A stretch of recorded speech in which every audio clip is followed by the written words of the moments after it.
Yeah, so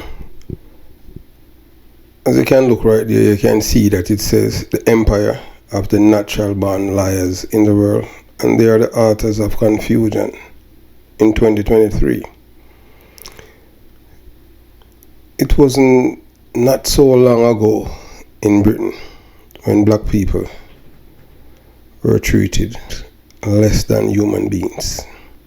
Yes, it was a few years ago that this same empire that have used black people to make their empire great after World War II.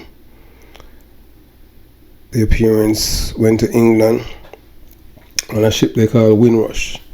And the same people that migrated to this country, their motherland, as British citizens in the 21st century, the same people who were British citizens and subjects are no longer British citizens or subjects.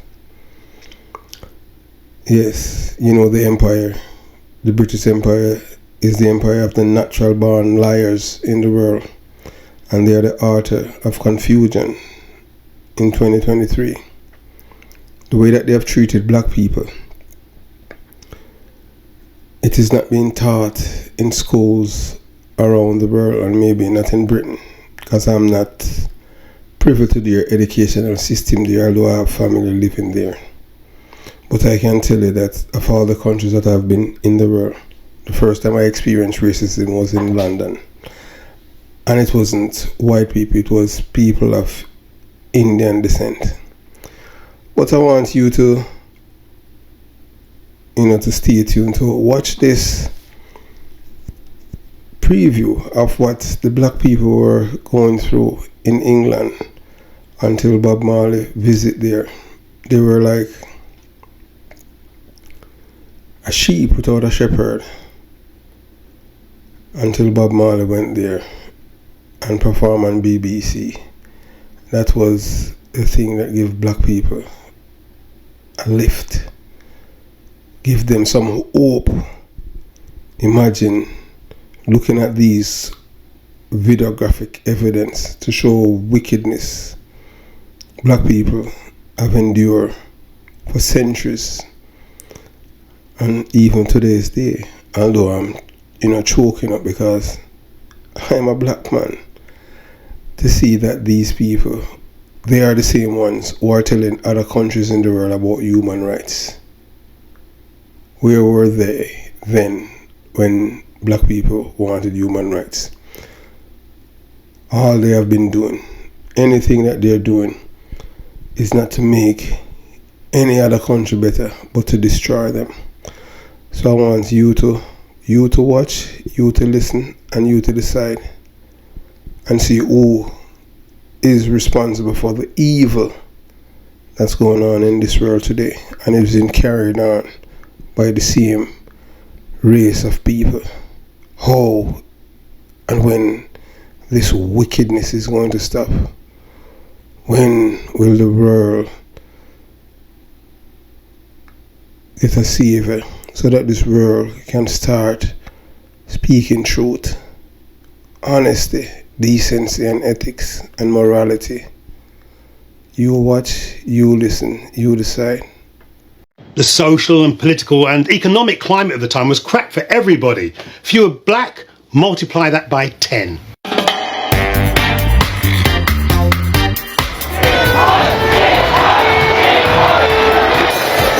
Britain was for me, quite a hostile place growing up. Hearing these, we felt we couldn't even leave our communities because the racial attacks at the time and just the slogans on the wall. And we were only young children, and so I think it quite traumatized us, and I think the atmosphere was very much that we weren't wanted. Young black people called the police the wicked Babylon, and they felt they were being persecuted. We were treated like shit back in those days, and we were desperate for something that would lift us up. Come on and steer it. Little darling, steer it.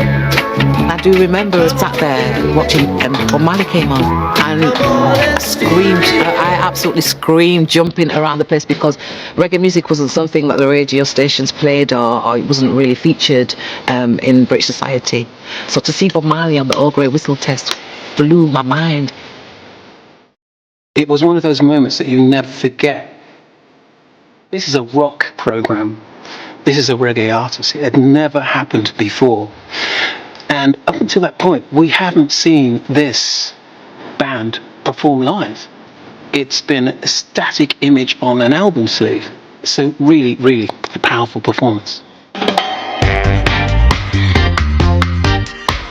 Marley's presence resonated with the condition, particularly of young black people in Southampton, because they were told for so long they're not good enough, they can't get jobs, they were sent to schools that were supposed to be for people who were deficient in some way or the other, and they saw that the kind of jobs their parents did, as good as they may have been, they wanted to do better.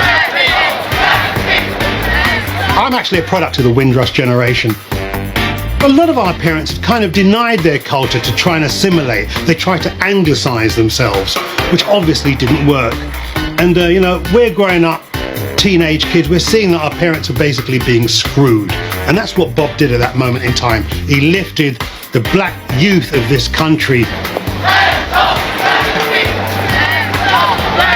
We're being informed by what's going on in America with the whole civil rights thing. So we're pissed off and angry. And Bob gave that a soundtrack. It was like doors were just open to this music and to this man. He just blew the roof off with positive vibration and some positive reggae music. His music was an education, so a lot of us didn't have the access to the books.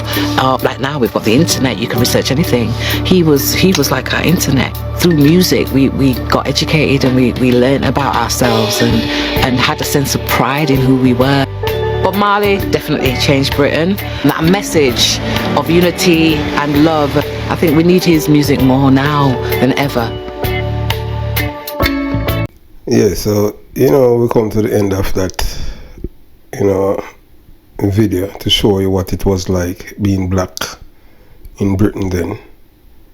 There is nothing happy about the video itself, but to just give you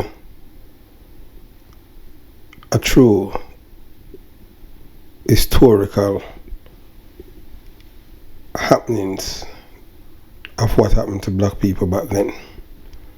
Imagine living in a country that you were born and you were treated worse than a dog. Remember, a dog have 4 legs. A dog cannot talk. A dog cannot communicate. A dog cannot drive buses, build railroads, and grow your empire. But the dog is treated much better than you, and the dog has been receiving the red carpet, whilst you have received nothing but disdain, hatred, and denigration, and hostility towards you as a people because of the color of your skin. How does that one feel about that? How can one reconcile of what they have done? How about some decency? How about the British Empire, now that they have a white Indian man, although he's black, we can see that he's black, but he's Indian, because Indians are black people, so they want to, Indian is a total different race from black people, although they are black people, because nobody wants to associate with black people, even when they are been through same things but in a different time. Wickedness is just wickedness. There's no way around it, and it is still happening in today's 2023. Yes, how the world is going to change to make this world a better place, where each person treat the other person as he or she would like to be treated, and stop treating people based on the color of their skin.